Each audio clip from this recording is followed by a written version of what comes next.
আউযু বিল্লাহি মিনাশ শাইতানির রাজিম। বিসমিল্লাহির রহমানির রহিম। যারা আধ্যাত্মিক সাধনা করে পীর মুর্শিদ ধরেছে, তরিকতের পথে আছে, তারা নিজেদেরকে মনে করে যে আমরাই খাঁটি, আমরা সঠিক পথে পরিচালিত হচ্ছি। কিন্তু এই সাধনার পথে, তরিকতের পথে, তাসাউফের পথে যে গোমরাহি আসতে পারে সেটা তারা ঘুণাক্ষরেও চিন্তা করে না। বরং তাদের পক্ষে মাওলানা রুমি রাহমাতুল্লাহ আলাইহি বিভিন্ন বয়াত এবং উক্তি থেকে তারা যুক্তি সংগ্রহ করে মানুষের সামনে উপস্থাপন করে। কিন্তু তাসাউফ সাধনা করতে গিয়ে মানুষ যে গোমরাহির পথে যায় সেই কথাটি মাওলানা রুমি রাহমাতুল্লাহ আলাইহি অনেক জায়গায় প্রমাণ করেছেন। তাসাউফ সাধনায় এ ধরনের বিভ্রান্তি শুরু থেকেই ছিল। মাওলানা রুমি রাহমাতুল্লাহ আলাইহি মসনবি শরীফে এ ধরনের কয়েকটি ঘটনা উল্লেখ করেছেন। তন্মধ্যে আজকে একটি বিখ্যাত ঘটনা, যেটা মসনবি শরীফে অত্যন্ত গুরুত্বের সাথে তুলে ধরা হয়েছে, আমরা আলোচনা করব। জনৈক সুফি সফরে ছিল গাদার বাহনে চড়ে। রোদেলা দিনে সন্ধ্যা ঘনিয়ে এলে দরবেশদের এক আস্তানার সামনে তার বাহন থামল। সুফি দরবেশদের একটা আস্তানা ছিল, সেখানেই তিনি যাত্রা বিরতি করলেন। সিদ্ধান্ত নিলেন সতীর্থদের আস্তানায় রাতটি কাটিয়ে সকালে অন্য গন্তব্যে রওনা হবেন। আস্তাবলের খাদেমের জিম্মায় তার বাহন গাধাটি রেখে বুঝতে পারলেন আজ রাতে দরবেশদের সামার আসর। সুফিদের যে গান, এটাকে সামা বলা হয়, সামার আসর হবে আজকে, অনুষ্ঠান আছে।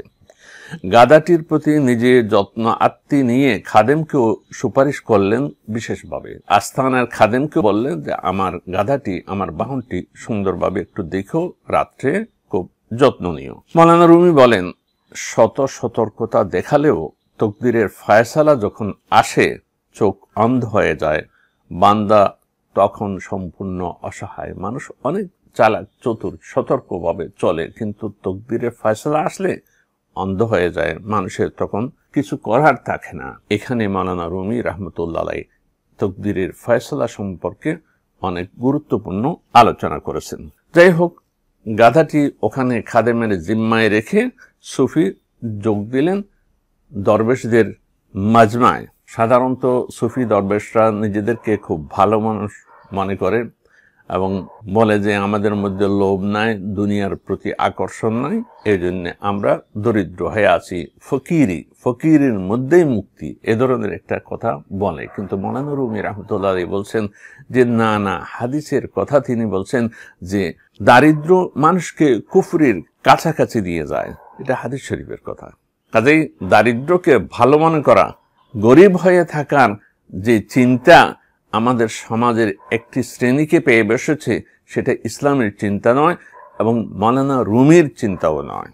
যাই হোক, সুফিরা এমন এক সিদ্ধান্ত নিল, নৈতিকতার বিচারে যা ছিল গর্হিত। সুফিরা রাত্রে যে মজমা হচ্ছে, খানাপিনার আয়োজন হবে, সেজন্য একটা সিদ্ধান্ত নিল। কারণ তারা তো গরিব, তাদের তো আয়োজন নাই, কিভাবে খানাপিনার ব্যবস্থা করবে। সুফিরা মনে মনে অঙ্ক কষে নাজায়েজকে জায়েজ করার জন্য একটা কৌশল নিল। বলল যে প্রাণের সংকট দেখা দিলে যেমন হারাম খাদ্য জায়েজ হয়ে যায়, এখানেও আমরা সেই কাজটা করতে পারি। সবাই মিলে চুপিসারে মুসাফিরের গাধাটি বিক্রি করে দিয়ে রাতের জিয়াফতের আঞ্জাম করলো।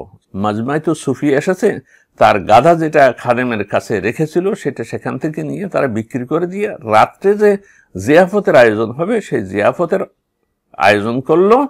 এবং তারা মনে মনে একটা হিসাব করলো, অঙ্ক করলো যে প্রাণের সংকট দেখা দিলে যেমন হারাম খাদ্য জায়েজ হয়ে যায়, আমাদেরও আজকে এতগুলো মেহমানের জিয়াফতের কোনো ব্যবস্থা নাই, আমরা ওটা চুরি করে বিক্রি করে দিলে এটাও আমাদের জন্য জায়েজ হয়ে যাবে। দেখেন কিরকম একটা হিসাব নিকাশ। মহা ধুমধামে শুরু হলো সামার জলসা। গানে গানে, সুফি নৃত্যে, নানা সুর, সরগরম আসর। হঠাৎ একটি গানে তাদের কোরাস মিলে গেল। চান্দাজিন সব রোআজিন সে রোজা চাঁদ, চান্দাজিন জাম্বিলো ইন্দারি উজা চাঁদ। শব্দে শব্দে আমি অনুবাদ করব না। ধৈর্যের পরীক্ষা কত দেব, 3 দিনের রোজা আর, ঝুলি খাদে ভিক মাগা, দুর্গতি সইব না আর।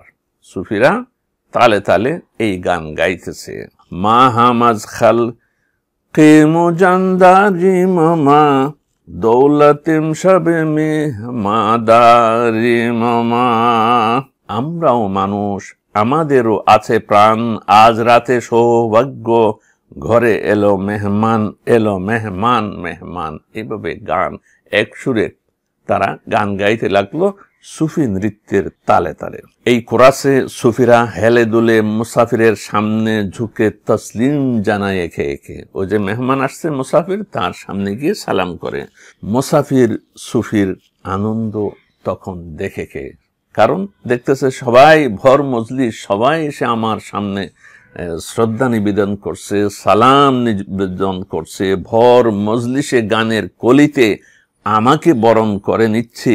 এই ধরনের আয়োজন তো জীবনে আমি এই প্রথম দেখলাম। আসর জমে উঠল রান্নার ধোয়ার গন্ধে, সুফি নৃত্যের তালে তালে সঙ্গীতের সুর পাল্টায়। মাওলানা রুমি বলেন, সুফির দাবিদার তো অনেক, প্রকৃত সুফি আছে কয়জন? প্রকৃত সুফিকে, ভেজাল সুফিকে, এটা মাওলানা রুমি রাহমাতুল্লাহ আলাইহি পরিষ্কার করে দিচ্ছেন। মাওলানা বলেন, অন্তর্জার আল্লাহর নূরে উদ্ভাসিত, সে নয় মানুষের দয়ার ভিখারি। যার অন্তর আল্লাহর নূরে উদ্ভাসিত সেই আসল সুফি, সে মানুষের দয়ার ভিখারি নয়, দুনিয়ার প্রতি তার লোভ লালসা নেই। আত্মমর্যাদায় বলিয়ান সেই সুফি হাজারে কয়জন? সুফি নামে, ফকির নামে তো অনেক পাওয়া যায়, কিন্তু প্রকৃত সুফি হাজারের মধ্যে কয়জন আছে? যাই হোক, দরবেশদের শ্রদ্ধা ও সম্মান নিবেদনের এই দৃশ্য দেখে মুসাফির সুফি বাঘহারা অভিভূত। কিভাবে এভাবে সম্মান পাইতেছি আমি? এমন সম্মান তো জীবনে কোথাও পাইনি। যখন দেখলো সবার ভক্তি অনুরাগ, তখন মনে মনে বলে, যদি আজকের রাতটি আনন্দে না কাটাই, যদি গানে নৃত্যে মেতে না উঠি, তাহলে কেমন হবে? এভাবে নানা ভঙ্গিতে নৃত্য আর মত্ততার মাঝে মিলে গেল আরেকটি কোরাস। এখন ওই সুফিও ওদের সাথে নাচা শুরু করছে। কোরাস অর্থাৎ সুরে সুরে সবাই এক সুরে গান। সেই গানের কলিটি কি? খারবে রাফতা গাজ কার্দ, জিনহারারাত জুমদারা আমবাজ কার্দ। খার মানে গাদা, বেরাফ মানে চলে গেল। গাদা গেল, শুরু হলো সঙ্গীত। আনন্দের ভুবনে সবার কণ্ঠে এই গীত। সবাই এটা গাইতেছে। খারবে রাফতা গাজ কার্দ, জিনহারারাত জুমদারা আমবাজ কার্দ। ভরপুর মজলিস, অন্যরা গাইতেছে। এখন সেই গানের সুরে সুফিও তালে তালে সেই গান গাইতেছে। আজরাহে তাকলিদ আন সুফি হামিন, খারবে রাফতা গাজ কারতান্দার হানিন। অনুকরণের বসে মুসাফিরু কণ্ঠ মিলায় বলে, গাদা গেল কান্নার লয় তালে। এভাবে সামান নৃত্য গানের তাল লয় শেষ হলো। তারপর খাওয়া দাওয়ার শোরগোল আসরও ফুরিয়ে এলো। রাত গভীর হলো। সুফিরা সব চলে গেল নিজ নিজ বাসস্থানে। শূন্য খানকায় এখন মুসাফির সুফি একা। ভোর হলে সুফি সফরের সামান গুছালো তাড়াহুড়ায়, কারণ দূরের সফরে সঙ্গী সাথীর সহযাত্রী হতে পারলেই নিরাপদ। অন্য কাফেলার সাথে যদি যেতে পারে, তাহলে পথে চোর ডাকাতের ভয় কম থাকবে, একসাথে যাইতে পারবে। সেজন্য খুব ভোরে, এখন যেমন আমরা গাড়ি ধরার জন্য, ট্রেন ধরার জন্য খুব ভোরে সময় মতো যাওয়ার একটা তাড়াহুড়া, এই সুফির মধ্যেও সেরকম একটা তাড়াহুড়া। কিন্তু গোয়ালে এসে দেখে তার বাহন গাধা উদাও। ওই যে খাদেমের কাছে তার বাহন গাধা রেখেছিল, দেখে যে সেই গাধা নাই।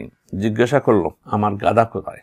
গাধা পগার পার, ভেসে গেছে দরিয়ায়। খাদেমের জবাব। খাদেম খুব রসিকতার সাথে বলল যে নাই, গাধা নাই, গাধা হারিয়ে গেছে, চলে গেছে। সুফির মেজাজ তেড়ে উঠল খাদেমের কথায়। আমার গাধা কি তোমার জিম্মায় সোপর্দ করে দিই? কথা ভালো করে বলো। কি হয়েছে, আমার গাদা এনে দাও, আমানতের খেয়ানত করো না, আল্লাহর ভয় নাই, আমার বাহন ফিরিয়ে দাও, যদি বাড়াবাড়ি করো তো সোজা কাজীর দরবারে নিয়ে যাব, সেখানেই দাঁড়াবে বিচারের কাঠগড়ায়। খাদেম দেখে সুফি না ছোড় বান্দা, সে বলল, সুফি সাহেব, আগে একটা কথার জবাব দিন তো। জিগার বান্দি মিয়ানে গুরবাগান আন্দার আন্দাজি ওয়াজুই জান্নেশান। বিড়ালদের মাঝে যদি রাখেন কলিজা গোর্দা মেলে, তারপর বলেন, দাও আমার মাল, বলো কোথায় নিলে। বিড়ালের সামনে কলিজা গোর্দা সব খোলা রাখছেন, আর যদি বলেন যে এই কলিজা গোর্দা আমার মাল কোথায়, এটা আমাকে দাও, এগুলো তো বিড়াল খেয়ে ফেলবে। দারমিয়ানে সাদ গোরস নে গোর্দাই পিসে সাত সাগা গোরবাই পাশু মোর দেই। শত বুভুক্ষের মাঝে যদি ছুড়ে দেন একটি রুটি, শত কুকুরের জটলায় দুর্বল বিড়াল ছাড়েন একটি। শত শত বুভুক্ষ মানুষ, ক্ষুধার্ত মানুষ যদি একটা রুটি ছুড়ে দেন কি অবস্থা হবে, আর অনেকগুলো কুকুরের জটলার মধ্যে যদি একটা বিড়াল ছুড়ে দেন তাহলে বিড়ালের অবস্থা কি হবে? তখন অবস্থা যা হবে আপনার গাদার ভাগ্যও তাই হয়েছে। সুফি বুঝতে পারলেন তার গাদা ছিনিয়ে নিয়েছে, অন্য সুফিরা সেখান থেকে ভাগায় নিয়ে গেছে। অবস্থা বুঝতে পারার পর সুফি খাদেমকে বলে, আচ্ছা বুঝলাম, তারা জোর জবরদস্তি তোমার কাছ থেকে আমার গাধা ছিনিয়ে নিয়েছে, তুমি তখন কেন আসলে না, কেন আমাকে বললে না আপনার গাধা ছিনতাই হয়েছে? তাহলে আমার গাধা যার কাছেই যাক ফেরত নিয়ে আসতাম, অন্তত এর মূল্য আদায় করে ছাড়তাম। সবাই উপস্থিত থাকলে কিছু একটা করা যেত। তো এখন তারা এক একজন এক এক দেশে চলে গেছে। মাজমার পরে রাতের বেলায় তো সুফিরা বিভিন্ন জায়গায় তাদের ঘরে বাড়িতে চলে গেছে।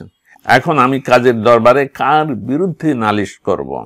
আমার এই দুর্গতির জন্য সম্পূর্ণ তুমিই দায়ী। তুমি কেন আমাকে ঘটনা জানালে না?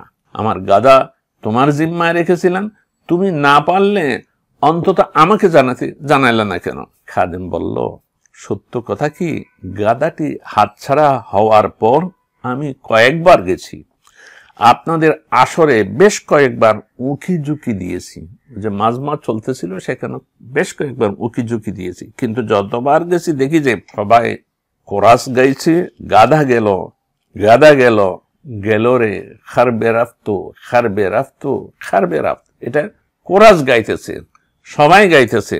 আপনার দিকে তাকিয়ে দেখি আপনিও তাদের সাথে সুর মিলিয়ে গাইছেন, গাধা গেল গাধা গেল গেল রে। এমনকি সবার চেয়ে অধিক উদ্দীপনায় আপনি সুর ও ছন্দে মত্ত হয়ে আছেন। আমি মনে করলাম ব্যাপারটি আপনার জানা, আপনার জ্ঞাতসারেই সুফিরা অন্যত্র গাধা বিক্রি করেছে। আপনি আরেফ লোক, তত্ত্বজ্ঞানী, আপনি জানেন আপনার সম্মতিতেই তারা আপনার গাধা বিক্রি করে রাতের খাবারের বাজার সদাই করেছে। খাদেমের কাছে এ কথা শুনে সুফি তো অবাক, কিভাবে ঘটনা ঘটলো, আমি কিভাবে সবকিছু ভুলে গেলাম, আত্মহারা হয়ে গেলাম। তখন ওই খাদেমকে বলল, গুফত আনরা জুমলা মে গুফতান্দ হোশ মারমরা হামজো কা আমদ গুফতানাস। বললেন, সে বাক্যটি তারা গাইছিল কোরাস গানে, আমারও জাগলো প্রেরণা তাদের সুরের মূর্ছনা শুনে। আসলে আমিও যে খারবে রাফতো খারবে রাফতো খারবে রাফত বলছিলাম, এটা বুঝে শুনে বলি নাই। ওরা গাইছিল, সবাই খুব ছন্দের তালে তালে গাইছিল, আমার ভিতরে একটা প্রেরণা আসলো, সেই জন্য তাদের গানের সাথে আমি সুর মিলালাম। অন্ধ অনুকরণ সমাজকে, এমনকি ধর্ম চর্চা ও আধ্যাত্মিক সাধনাকে কতখানি পিছিয়ে নিতে পারে তার একটি ঐতিহাসিক চিত্র মসনবির এ গল্প। মৌলানা রুমি আগাগোড়াই সুফি সাধক। মসনবির পরতে পরতে তিনি সুফিদের প্রশংসা করেছেন, কিন্তু ধর্ম চর্চা বা আধ্যাত্মিকতার নামে বিভ্রান্তি ও ভণ্ডামিকে তিনি ক্ষমা করেননি। তিনি আগাগোড়াই অন্ধ অনুকরণের সম্পূর্ণ বিরোধী ছিলেন। তিনি অন্ধ অনুকরণকে জীবন সাধনায় পিছিয়ে পড়ার কারণ বলে মনে করতেন। এখানেও মুসাফির সুফির দুর্গতির চিত্র এঁকে সে ব্যাপারে সতর্ক করেছেন। সুফির চেতনার ভাষায় মাওলানা বলেন, মারমলা তাক লিদশন বরবাদ দাদ কে দো সাদলানাত বরন তাক লিদবাদ। অন্ধ অনুকরণ আমার কপাল, পুড়েছে অকালে শত সহস্র অভিসম্পাত এমন অনুকরণের কপালে। পীর মুর্শিদকে অন্ধ অনুকরণ করার যে একটি প্রবণতা সুফিদের মধ্যে, আমাদের মধ্যে আছে, মাওলানা রুমি রহমতুল্লাহ আলাইহি এই ব্যাপারে আমাদেরকে সতর্ক করেছেন। আকসেজোকে অনজামাআত মিজাদি ভেন্দেলাম জান আকসেজোকে মিশুদি। আমি বুঝতে পারি নাই আমি অন্ধ অনুকরণের মধ্যে ছিলাম। তারা যখন গান গাইছিল তাদের মধ্যে যে প্রেরণার সঞ্চার হয়েছিল তার প্রভাব আমার উপর পড়ছিল। আমারও একটু মনের মধ্যে খায়েশ জাগলো, প্রেরণা জাগলো, সেই জন্য আমি গান গাইছিলাম। সেই দলের প্রেরণার প্রতিবিম্ব পড়ছিল আমার হৃদয়ে, আমার দিলও সে ছায়ায় আলোড়িত হয়েছিল আবেগে। সুফি তার আত্ম উপলব্ধি থেকে বললেন, গানের আসরে দরবেশদের আবেগ ও প্রেরণার যে জোয়ার বইছিল তার উদ্ভাস ও প্রতিচ্ছবি আমার মনের উপর প্রতিক্রিয়া করেছিল। মাওলানা রুমি এখানে সতর্ক করে বলছেন যে বন্ধুদের চিন্তা ও মননের প্রভাব মানুষের মনে প্রভাব ফেলে, কাজেই মানুষকে যথেষ্ট সতর্কতার সাথে চলতে হবে, ভণ্ড প্রতারকদের খপ্পর থেকে বাঁচতে হবে, এমন মানুষের সঙ্গ অবলম্বন করতে হবে যাদের চিন্তা ও মননের প্রতিবিম্ব আল্লাহর পথে, সত্য ও ন্যায়ের পথে বন্দী করে রাখবে না, বরং সম্মুখ পানে এগিয়ে দেবে।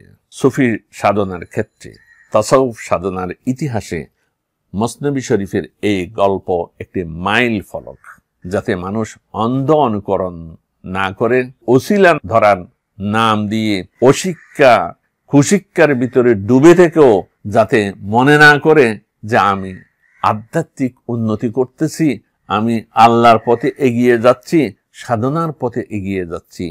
যারা এই ধরনের ধারণা পোষণ করে মাওলানা রুমি রহমতুল্লাহ আলাইহি তাদেরকে কঠোরভাবে সতর্ক করেছেন। এই চেতনা, এই জাগরণ আমাদের নিজেদের মধ্যে, সমাজের মধ্যে, বিশেষ করে যারা পীর বুজুর্গদের অনুসরণে নিজেদের আত্মিক পরিশুদ্ধি এবং উন্নতির কথা বলে তাদের মধ্যে একটা জাগরণ আনুক, সেই কামনা নিয়ে আজকের আলোচনা এখানে শেষ করছি। ওয়া আখিরু দাওয়ানা আনিল হামদুলিল্লাহি রাব্বিল আলামিন।